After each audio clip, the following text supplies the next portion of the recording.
Let me tell you why Dawn Staley's latest take on the WNBA is more important than the controversy itself.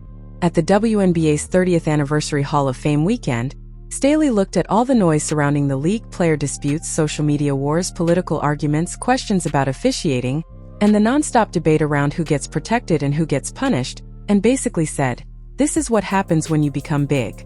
And honestly, that sounds ridiculous, until you remember what the WNBA looked like before everybody was watching. For years, women's basketball fought for attention. Now the problem is almost the opposite. Everybody has an opinion.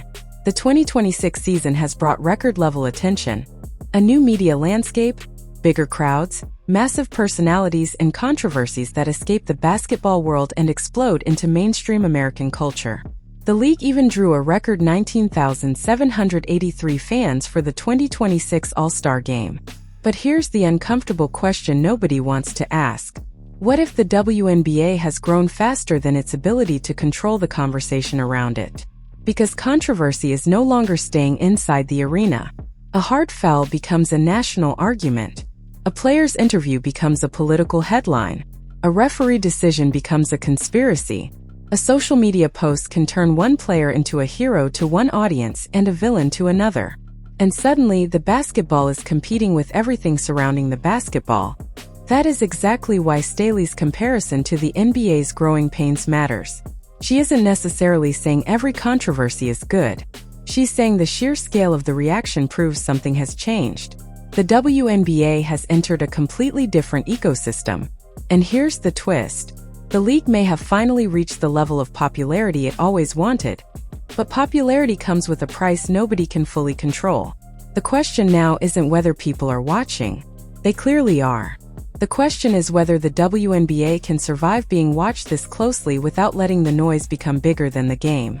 Dawn Staley just said something about the WNBA that sounds almost backwards until you understand what has happened to this league.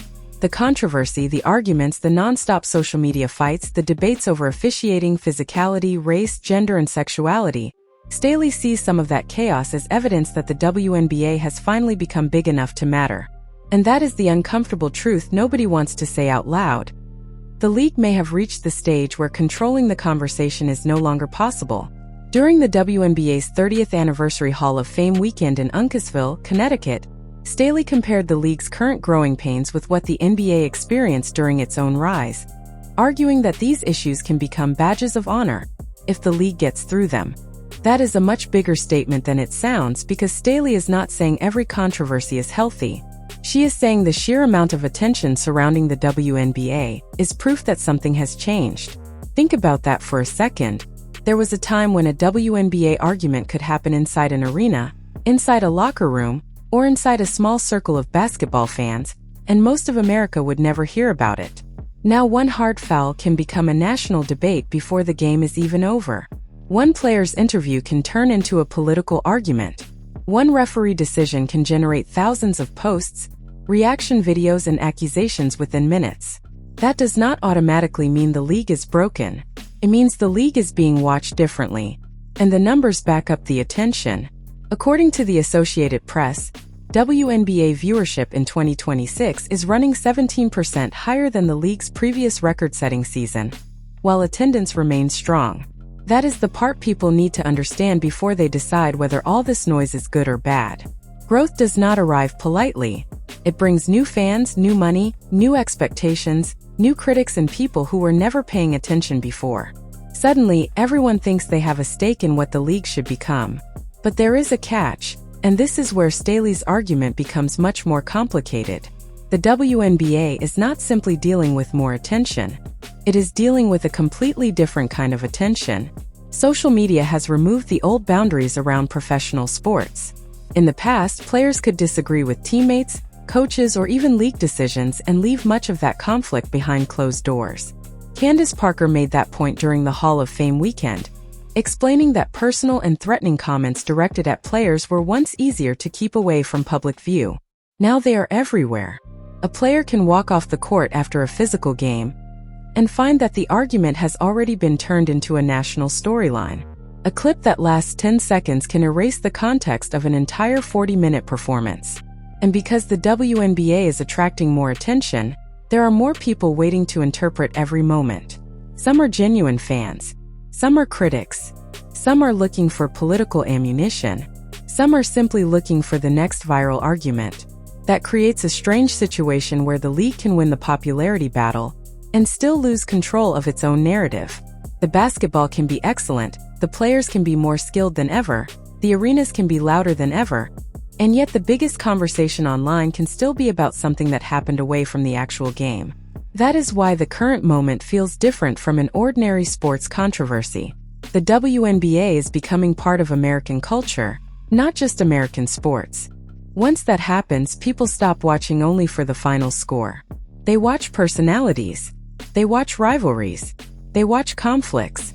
They pick sides. They bring their existing beliefs into the arena and use the league as another place to argue about them. The Associated Press reported that discussions around the WNBA have increasingly involved race, gender, and sexuality, including controversy surrounding transgender athletes, even though no transgender woman has played in the league. That distinction matters because it shows how far the conversation can move away from what is actually happening on the court. At the same time, Nneka Ogwumike, president of the WNBA Players Union, expressed concern that political debates can marginalize longtime supporters, including transgender fans. So now the league faces a problem that has nothing to do with whether its players can play basketball. It has to figure out how to remain welcoming to a rapidly expanding audience without allowing outside political battles to define what the league represents. That is an incredibly difficult balance, especially when the league's own players have every right to speak about issues that affect them. And here is the twist. Maybe the WNBA does not actually have a controversy problem. Maybe it has a scale problem. The league has grown into something too visible for old strategies to work. You cannot tell millions of people to stop talking. You cannot put every disagreement back inside the locker room. You cannot erase a viral clip after it has already reached millions of screens. And you cannot build a major American sports league while expecting everyone who enters the conversation to agree about what that league should be. That may be the real meaning behind Staley's comments. She is looking at the chaos and recognizing something familiar. The WNBA has entered the stage where success itself creates new problems. The challenge now is not getting America to notice the league. America has noticed. The challenge is deciding what the WNBA becomes when everybody is watching. And this is where Dawn Staley's argument gets much more uncomfortable, because the WNBA is no longer simply trying to grow. It is trying to manage growth happening at a speed most sports leagues would consider extraordinary. The league has record attention, a new media rights era, higher player salaries, expanding franchises and audiences that are arriving from completely different corners of American culture. The business side is booming so quickly that Commissioner Kathy Engelbert has described the league as being in hypergrowth mode. The WNBA's new collective bargaining agreement also created a new financial reality, with the league's first core group of million-dollar player salaries. And that matters because money changes everything. Once the money gets bigger, the expectations get bigger. Once the expectations get bigger, every mistake gets magnified. A referee's decision is no longer just a referee's decision. A player's complaint is no longer just a player's complaint. A disagreement between two athletes can become content for millions of people who may never have watched a full WNBA game before. Look at what happened with the league's television audience. Through the All-Star break, more than 73 million people in the United States had watched WNBA games, the highest figure recorded at that point, while average viewership was up 12% year over year. One Indiana Fever and Las Vegas Aces game in July averaged 2.64 million viewers and became the most watched regular season WNBA game of the 2026 season at that time. Those numbers change the meaning of controversy. When only a small audience is watching, controversy disappears quickly. When millions are watching, controversy becomes a product of its own. Clips get replayed. Arguments get monetized. Commentators build entire shows around them. Fans pick sides. Algorithms push the angriest reactions because anger keeps people watching. And suddenly the league is competing against something it cannot simply defeat with better basketball: the attention economy. That is the part one thing people are missing when they say the WNBA should simply ignore the noise. Ignore what exactly? A viral video watched by millions? A player receiving threats online? A controversy that becomes national news? A dispute that dominates television coverage for 2 days? Candace Parker recently described how personal and threatening comments directed at players were once easier to keep inside the locker room, while social media has made that almost impossible. That is not just a WNBA problem. It is the reality of modern professional sports. But the WNBA is experiencing it during an unusually explosive growth period, which makes every issue feel larger than it might have felt 10 years ago. And there is another uncomfortable reality. The people entering this conversation are not always traditional basketball fans. Some are here because of Caitlin Clark. Some because of Angel Reese. Some because of Aya Wilson. Some because they care about women's sports as a cultural movement. Some are interested in the business opportunity. Some are interested in politics. Some are interested because a controversial clip appeared on their feed. Those audiences do not necessarily want the same thing from the league. One group wants basketball. Another wants representation. Another wants entertainment. Another wants political debate. Another wants players to stop talking about politics completely. And another believes athletes should use their platforms even more aggressively. There is no realistic scenario where all of those people agree. That is why Staley's comparison with the NBA's early struggles is worth taking seriously, even if you disagree with her conclusion. She is essentially saying that the WNBA has entered the stage where being important means becoming impossible to keep separate from the larger culture. During Hall of Fame weekend, she acknowledged that the controversies can overshadow the quality of basketball, but she also pointed out that the league has to learn how to handle those distractions while continuing to showcase the product. That is a very different message from saying controversy itself is good. She is saying controversy is now unavoidable. And honestly, that may be the real test of the WNBA's next era. The league does not need to eliminate disagreement. It needs to become strong enough that disagreement does not destroy the thing everyone came to watch. That means better leadership when players feel unprotected. It means taking online harassment seriously.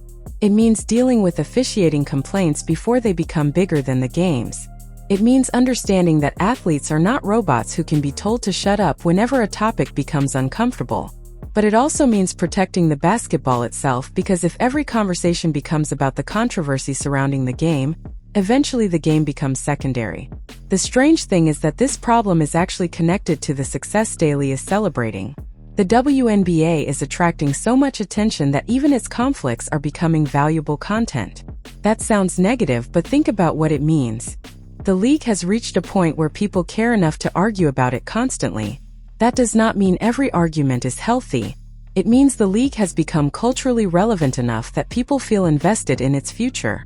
The danger is that relevance can become polarization if nobody knows where to draw the line. So perhaps the question is not whether the WNBA has become too big to control. Maybe it has become too big to control in the old way. The league can control its rules, its schedules, its broadcasts, and its policies. What it cannot control anymore is what millions of people say about it after the final whistle. And that is the price of becoming a major American sports league. Dawn Staley understands that better than most because she was there before the WNBA had this level of attention. She was part of the generation that helped build the bridge between the 1996 Olympic team and the professional league that followed. Now she is watching that league become something much larger than the people who created it could have predicted. And that leads to the question nobody can answer yet. Can the WNBA grow this fast without letting the conversation around the game become bigger than the game itself? Because the next challenge is not getting America to watch. America is already watching. The challenge is keeping Americans watching for the basketball. But there is an even bigger issue hiding underneath all of this, and it has very little to do with whether one controversy is justified or whether another one is overblown. The real issue is that the WNBA has entered a stage where everybody wants to own the meaning of the league. Players want to define it. Fans want to define it. Critics want to define it. Politicians want to define it. Sponsors want to define it.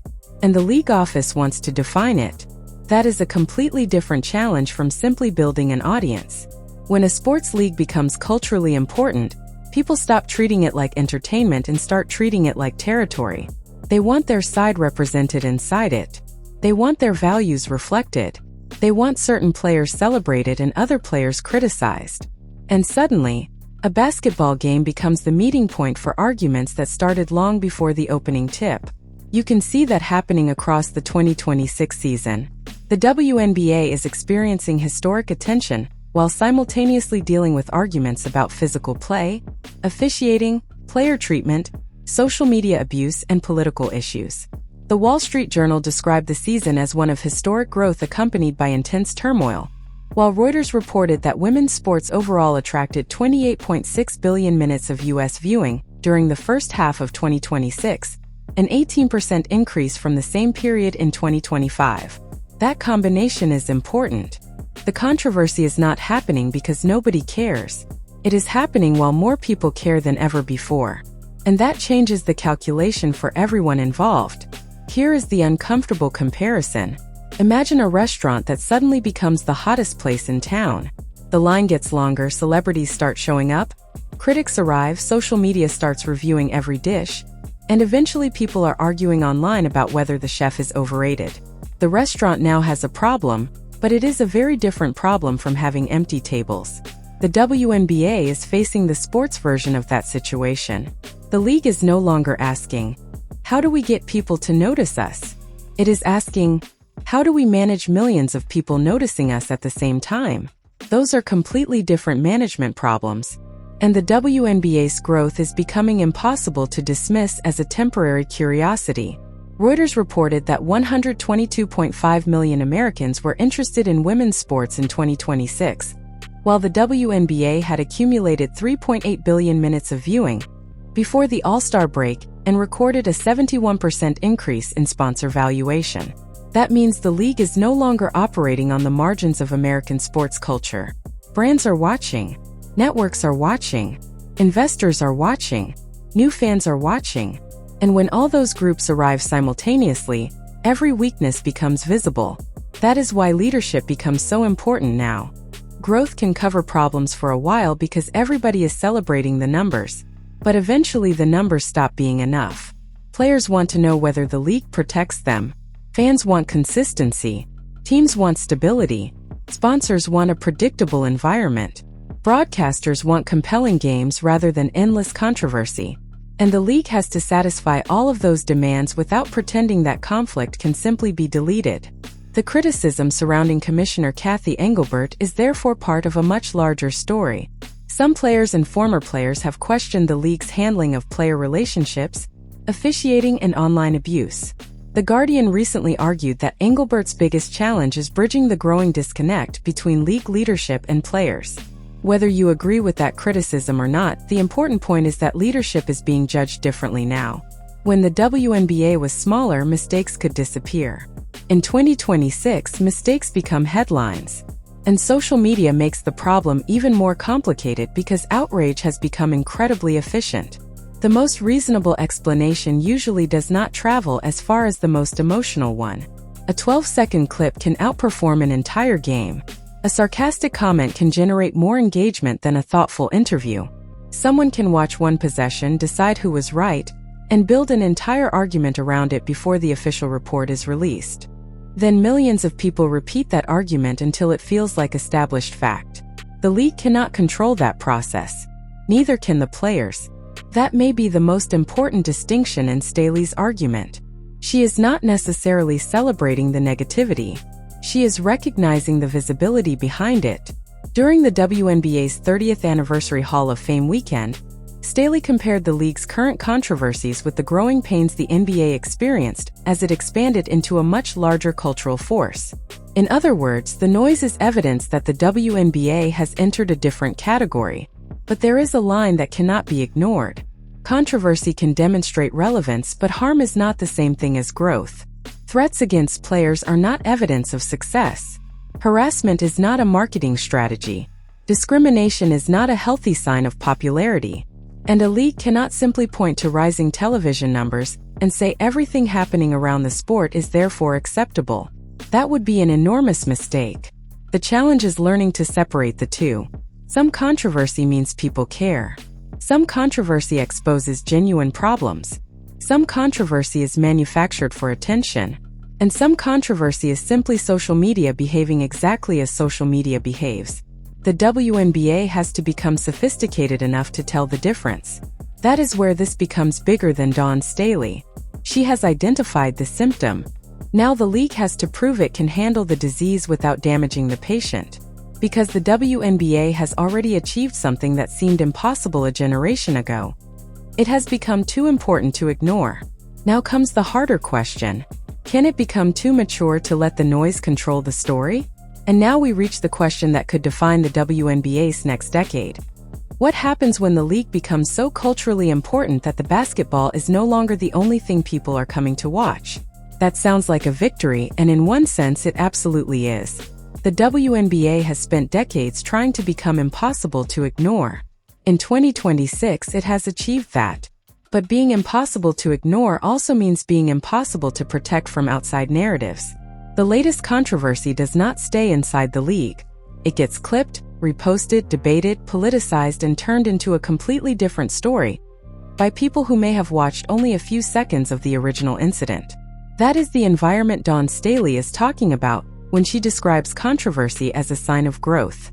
And there is fresh evidence that this attention is not slowing down.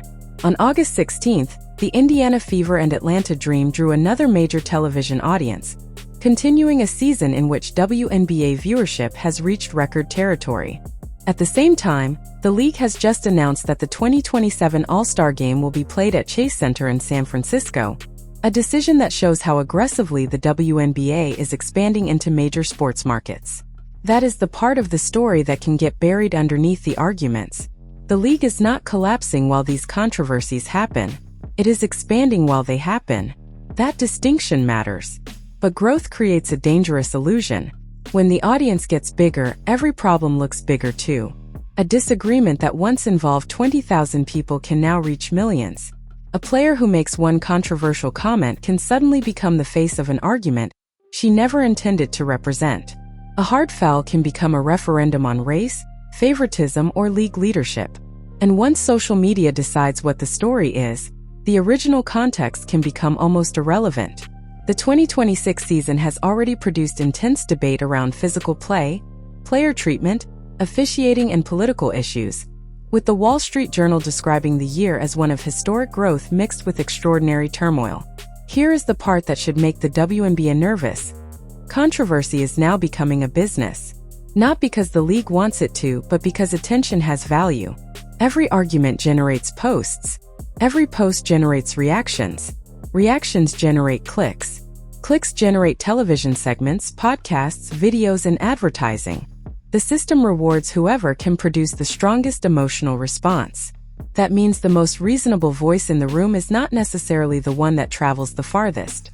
The loudest voice often wins the algorithm, and that creates a problem for a league trying to build a serious long-term identity. This is especially complicated because the WNBA is attracting people who did not grow up with the league. Some are longtime basketball fans. Others arrived because of Caitlin Clark. Others came through Aya Wilson, Angel Reese, or the broader explosion of interest in women's sports.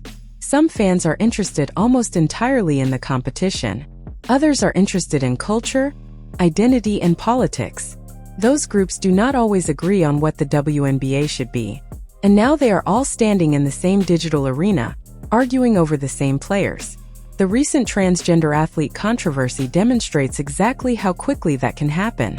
The WNBA has said there are currently no transgender women playing in the league and recently condemned what it called bad faith efforts to inflame the debate. Yet the subject became a major public controversy anyway. That tells you something important about the modern WNBA. The league does not have to be directly experiencing an issue for that issue to become part of its public identity. Outside groups can bring an argument into the league, simply because the league has become culturally significant enough to serve as a battlefield. That is a completely different problem from anything the WNBA faced in its early years. Back then, the challenge was visibility. Now the challenge is narrative control. And narrative control may be impossible. You cannot tell millions of fans what they are allowed to discuss. You cannot stop political commentators from using players' statements as ammunition. You cannot prevent social media users from turning one moment into a 24-hour controversy. You can only decide how the league responds. That is where leadership becomes critical. If players believe the league is not protecting them from harassment, if fans believe officiating is inconsistent, or if teams believe the league cannot communicate clearly during a crisis, then growth alone will not solve the problem. In fact, growth can make those weaknesses more expensive. Recent reporting has highlighted criticism of Commissioner Kathy Engelbert over player relations, officiating, and online abuse, even as the league reaches unprecedented commercial heights. And that brings us back to Staley. Her argument is powerful because she has seen the WNBA from almost every angle. She played in the league. She coached at the highest level. She watched women's basketball move from fighting for basic recognition to becoming a major cultural force. So when she looks at today's chaos and says, essentially, this is what growth looks like, she is speaking from experience. But there is a line the WNBA cannot afford to cross. Controversy can be evidence that people care. Cannot become evidence that anything goes. Threats are not growth. Harassment is not growth. Players feeling unsafe is not growth. And political manipulation of athletes is not automatically healthy simply because it generates enormous engagement. The real test is whether the WNBA can absorb the attention without allowing the attention to consume the sport. Because right now, the league has something it spent 30 years trying to build. An audience big enough to change the conversation. Now it has to prove it can keep that audience focused on the basketball. And that may be harder than getting them to watch in the first place.